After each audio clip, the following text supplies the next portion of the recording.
This week's episode of our show has been sponsored by the Sunken Isles Kickstarter, which is now live.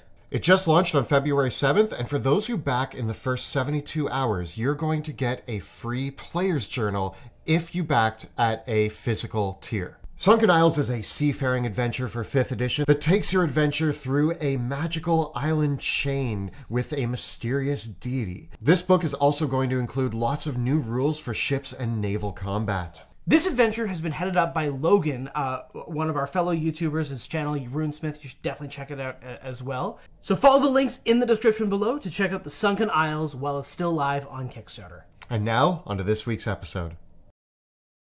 Greetings, my name is Monty Martin. And I'm Kelly McLaughlin, and we are the Dungeon Dudes. Welcome to our channel where we cover everything D&D, including advice for players and guides for DMs. We upload new videos on Tuesdays and Thursdays, so please subscribe to our channel so that you never miss an episode. Today, we're taking a look at how to play a Way of Shadow Monk in D&D 5e. We are going to be taking a look at how we might build a Way of Shadow Monk in Dungeons & Dragons, but we are specifically going to talk about some of the race and feat choices that we might use to really amplify the shadowy nature of this character. In general, monks don't have a lot of choices that you have to make when building your character, but with the right racial choice and feat choices, you can actually really amplify what a monk can do for you. And in terms of the Shadow Monk and some of the new feats that have come out, you can really turn this character into something special. The Shadow Monk can turn out to be a surprisingly effective character, especially with the right mix of abilities and good use of tactics.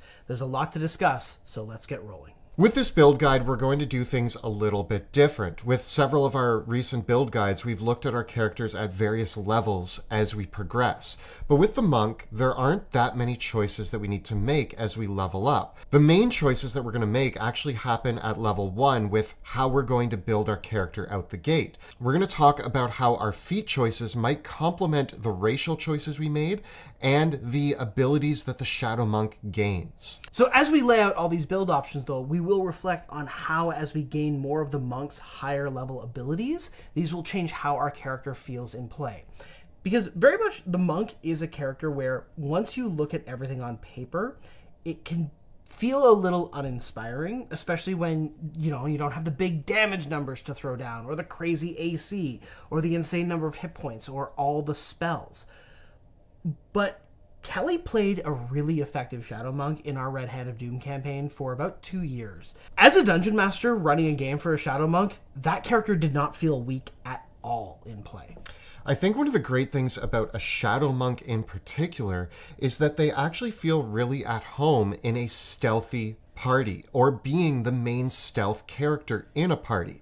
If your party doesn't have a rogue or a gloomstalker or other sneaky characters, the Shadow Monk actually lends itself really well to be that infiltrator for the party.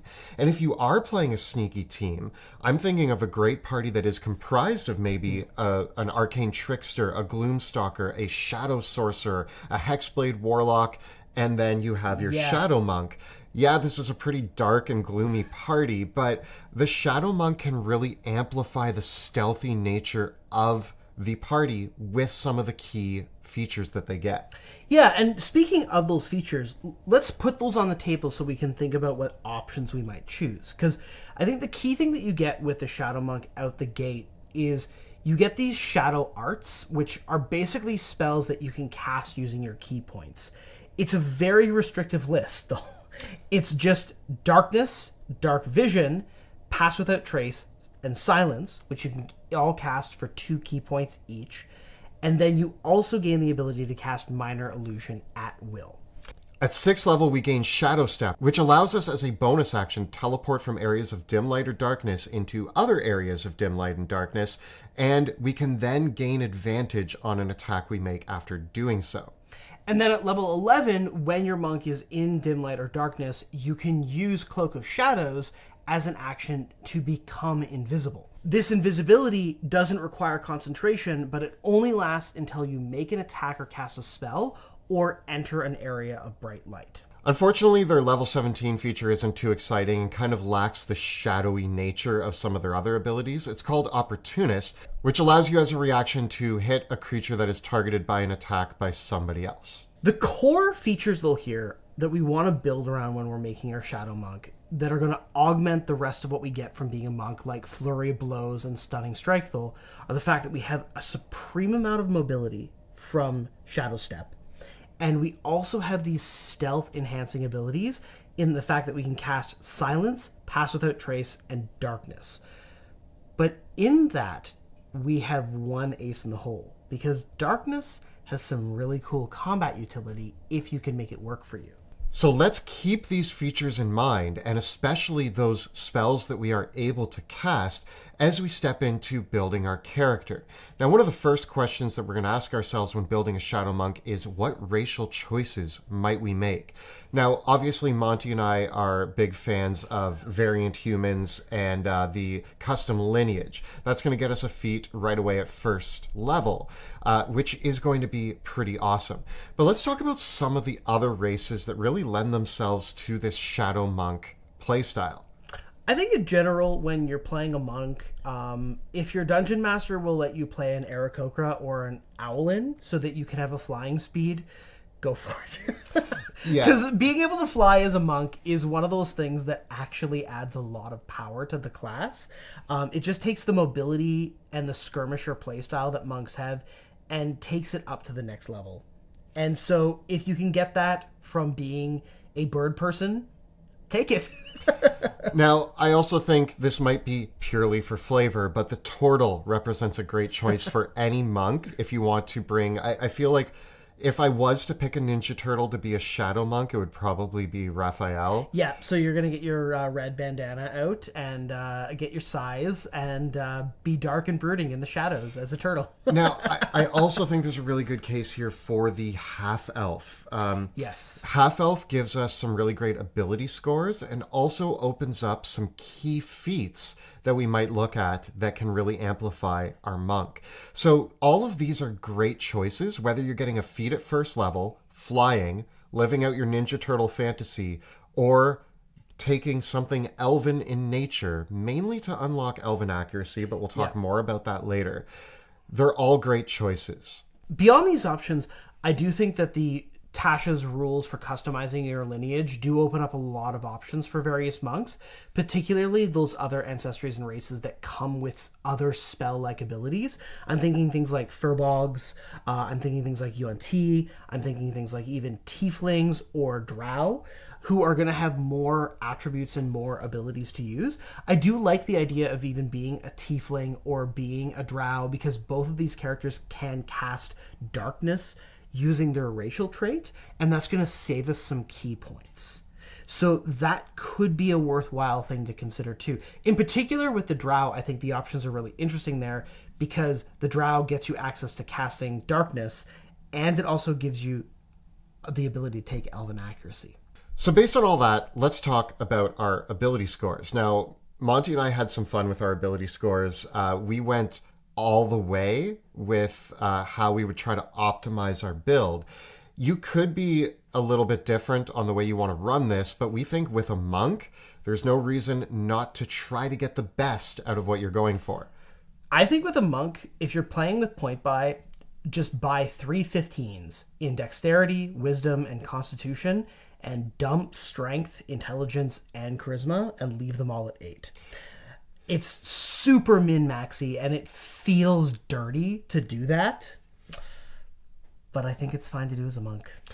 I think with a monk, you want all the help you can get. The Shadow Monk is a really great character to play, and I didn't do that spread when I played him. So there is an open invitation here to divvy up your stats as you see fit, but we definitely think that you want your dexterity, wisdom, and constitution to be your highest stats. The reason why this works really well is that, for example, if you're playing a half-elf, this means that you end up with 17 in dexterity and 16 in con whiz right out the gate.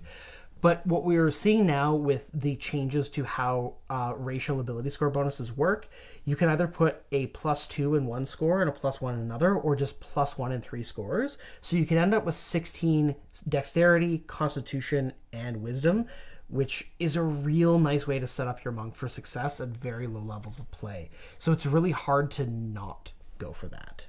I think that once we have our ability scores in play, we now want to start talking about the feat choices. Now, there's a few different build options. So based on the racial choice that we made, such as choosing a drow or a half-elf, there might be different feat choices and different build styles that we might look at.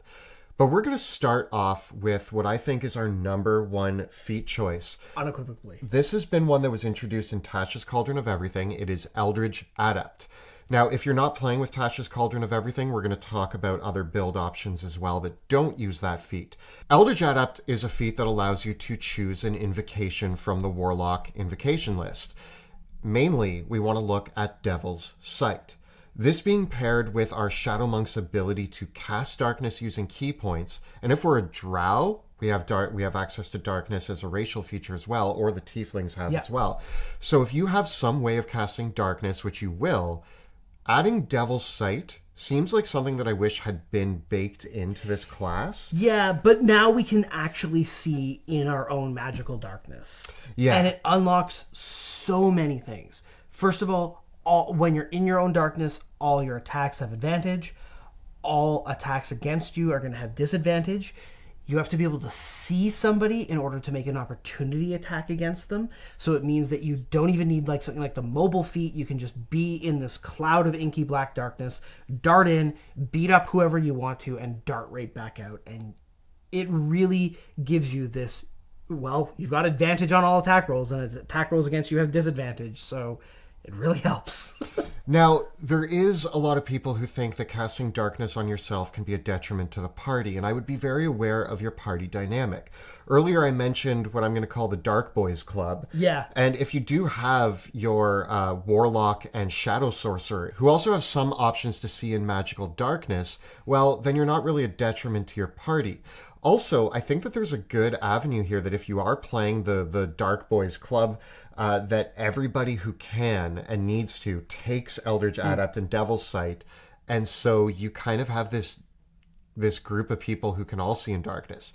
I've also seen players who are really good at using this in play where they distance themselves just enough from the other characters to allow themselves to be that orb of darkness on the battlefield. And as a monk with your mobility, you don't have that much of an issue getting in and maneuvering yourself around the battlefield as needed. Totally. The other character that we often see do the Darkness Devil Sight combo is the Hexblade Warlock. But the Hexblade Warlock doesn't really have the same level of mobility that a monk does. Because the monk, with their natural increase to their baseline speed, it means that they can kind of blob over to the enemy that they want to fight, beat them up, and then reposition themselves. And so the monk actually doesn't want to stay in the same position as the enemy that they just hit. They want to move out. They want to have this very light skirmisher style. And with the Shadow Monk's other abilities giving us the ability to teleport, well, we're bringing our darkness with us to teleport from there to another area of darkness already. So we already have set ourselves up for this ability to get in and get out. And even if we're not using our bonus action to teleport, because we're using our bonus action to flurry of blows and make 4 attacks, all with advantage, the monk naturally has such a high speed that you can maneuver yourself by getting in there, making your attacks, and then moving so the darkness is off the enemy so your other allies still have the opportunity to attack there. So this is one of those cases where that typical problem that gets leveled up about this combo being very unfriendly to your other party members, it is actually mitigated by the monk's natural tendency to be a character that gets in and gets out. Now, with this feat, if you're playing a variant human or the custom lineage, this is probably the one you're grabbing right away at first level. Yeah. If you're playing one of the other racial options, I think that this is going to be your 4th level pick. Yeah. Now, as we move into leveling up our character at our next feat choice, I think that we have a few different options depending on our race. Yeah. If we picked a drow or a half-elf, I think that your next choice needs to be Elven Accuracy. Oh, yeah. And it feels a little late. Like, you're getting Elven Accuracy and Devil's Sight by level 8, so it's not too late. Obviously, it's right in the sweet spot of the campaign. And so Elven Accuracy, combined with making 4 attacks through Flurry of Blows, combined with having the advantage on all those and rolling 3 dice, that feels pretty good. That actually feels like, wow, the advantage means the attacks are super accurate. you can deal a good amount of damage. And Elven Accuracy really does stand out as a prime pick. It really is dialing up your monk. By level 8 now, you are a force to be reckoned with on the battlefield. If we are not choosing an elf race, then I think we want to maybe look at another newer feat that was introduced in Tasha's Cauldron of Everything, which is the Crusher feat. Seeing as we're making a lot of attacks with our fists, the ability to move people around is pretty awesome.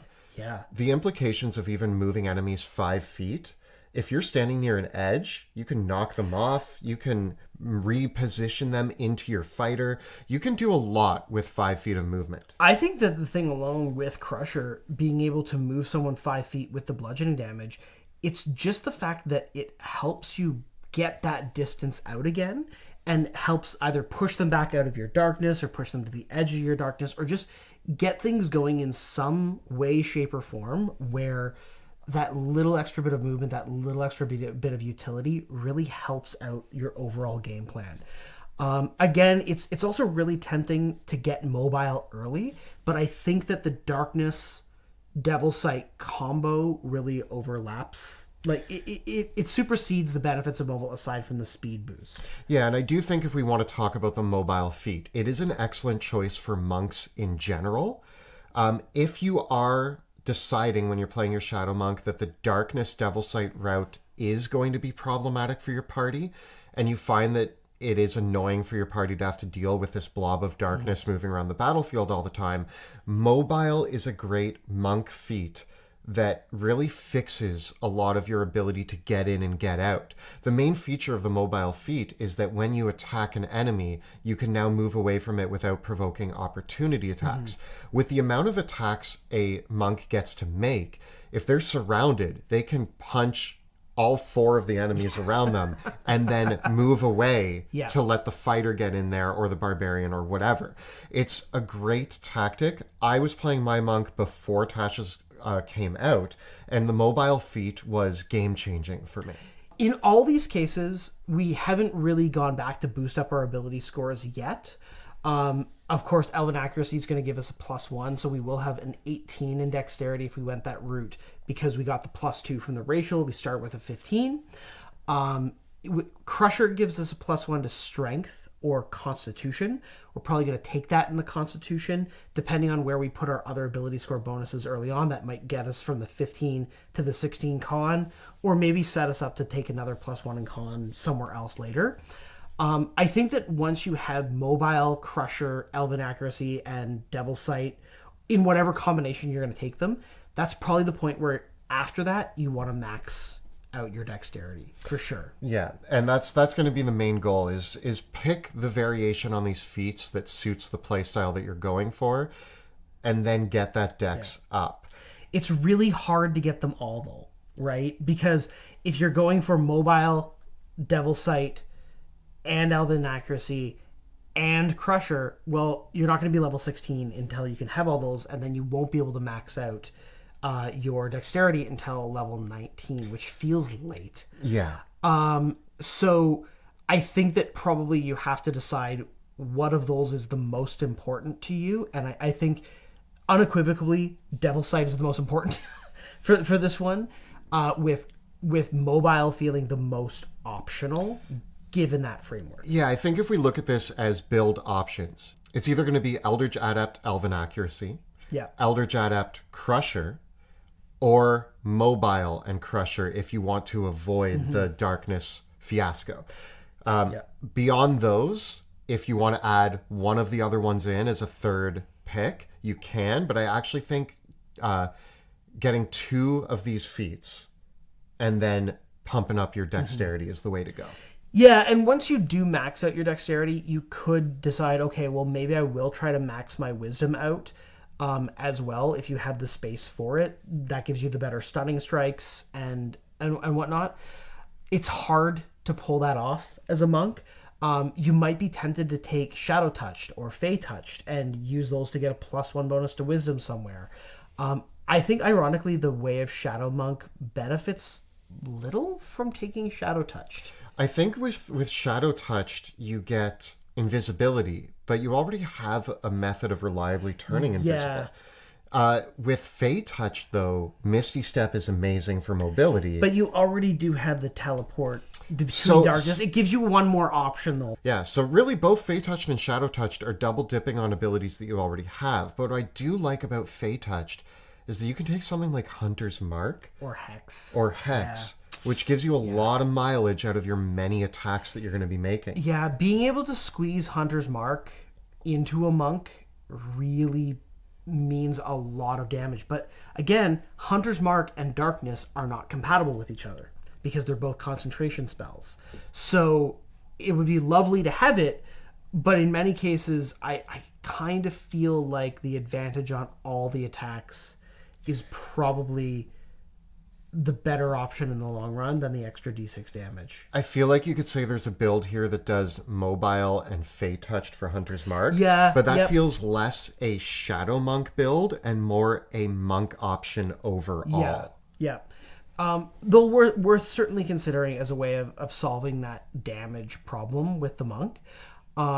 Where we go beyond that, hopefully we get some good magic items with our monk. We get some weapons that add actual damage to let us have lots of attacks that use on top of those things. But I think overall, the really strong thing here is that it's a surprisingly good vehicle for the Darkness and Devil Sight combo. And I do think that when we look at the other abilities, this ability to see in your own darkness is really, I think, the play here to turn the Shadow Monk into something special. Because that darkness gives us a reliable way to turn invisible if we need to, even though you're already in your own darkness. Yeah. The teleportation, you're carrying your own teleport circle with you. You just need to make sure that you find another area of darkness to teleport to.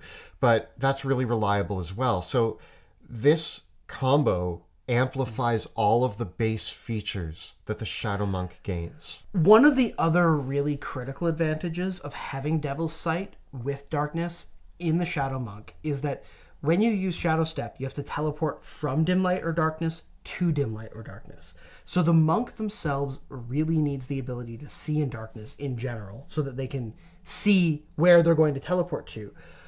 But being able to see in magical darkness means that you can do a thing that you wish you could do as part of the base class, which is cast darkness in an area of bright light so you can shadow step there. Because one of the things that can work against the shadow step feature is you might have a brightly illuminated area and you'd really love to be able to teleport there, but you can't because it's brightly lit. And if you don't have Devil's Sight, you can cast darkness there, but now it's an area of darkness and you can't see the spot that you want to teleport into. It's this weirdly contradictory thing that, depending on how your DM rules it, is fixed, and there's no argument when you have when you have this.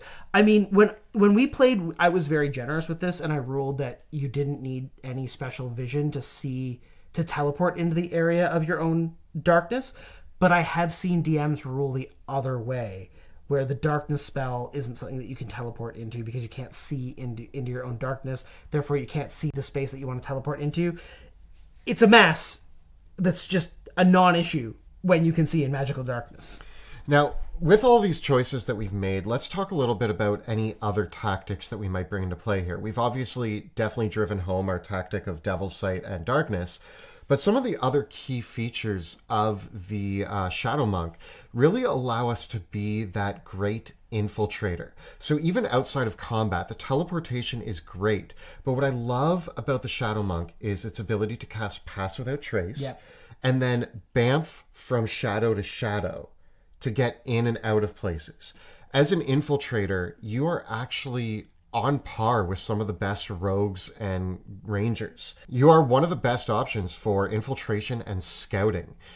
This ability to hide within darkness and move from place to place unseen, especially with Pass Without Trace giving you that +10.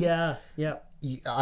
When I was playing a Shadow Monk, I was the party scout. I would go ahead, and there was actually a great sequence where we had an enemy base that we didn't know what we were going to be up against. And I went on ahead and teleported into the base, observed where everybody was, took like mental register of everything, teleported out, and went back, and we planned our attack. The Shadow Monk is great for this exploration infiltration tactic that really brings them to life outside of combat. Yeah, and I think it does often get you to gravitate towards ways to make that even better.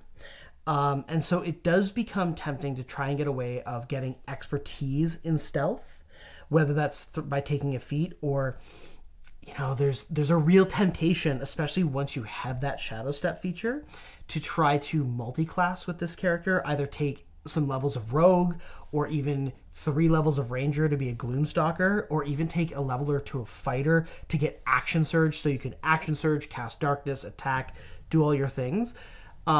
If you're going pure monk, though, I think this is still pretty strong. It'll be a lot of fun to play. It is tempting to do that multi-classing here, and often in these guides we don't go too far into that, but definitely the rogue, the fighter, and the gloomstalker ranger are 3 ports of call that, once you have that shadow step teleport, are really, really tempting. One of the things that makes that shadow step feature so powerful is that it doesn't cost key points. That's why Shadow Monk was one of our favorite monks, is because its abilities don't use up your resources. Yeah, like you're going to spend 2 key on darkness, but then you have all your other key points to keep pouring into Stunning Strike and Flurry of Blows. So you're still doing that core really good monk thing, which is pretty good, while layering on top other abilities that synergize with that. And that's, I think, one of the hardest things with so many monk subclasses, right? Is that so many of the other monk subclasses are like, here's all these cool things, but you have to spend 1 billion key on them, so you can't Stunning Strike and you can't Flurry of Blows because you're broke. But with the Shadow Monk, it's like, no, just give me 2 key points off the top, and I'll give you something nice that you can use for the rest of the combat. For all the grief that we've given monks on this channel, I think it is important to state again that I did play a Shadow Monk all the way up to level 15, I believe. Yes.